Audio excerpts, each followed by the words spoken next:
श्री स्वामी समर्थ श्री गुरुचरित्र अमृतधारा अध्याय 5. दत्त महाराजांनीच कलियुगात दक्षिण भारतातील पिठापूर येथील अप्पलराज आणि सुमती यांच्या उदरी श्रीपाद श्रीवल्लभ हा अवतार घेतला. या दाम्पत्यास अनेक अपत्ये झाली. त्यापैकी एक आंधळा आणि दुसरा पांगळा हेच जिवंत राहिले. अमावस्येला पितृश्राद्ध असता सुमतीने भिक्षुकाच्या रूपात आलेल्या दत्त महाराजांना भिक्षा दिली असता तिची इच्छा पूर्ण करण्यासाठी तिच्या पोटी श्रीपाद श्रीवल्लभ यांचा अवतार झाला.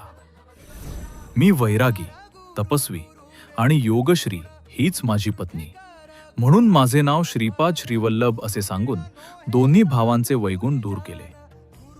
तुमच्या वंशात अखंड संपत्ती, सुख आणि विद्या नांदेल असा आशीर्वाद देऊन साधू लोकांना दीक्षा देण्यासाठी उत्तरेस बद्रिकाश्रमास प्रस्थान करून पुढे गोकर्ण तीर्थास गेले. श्री गुरु चरणार्पणमस्तु.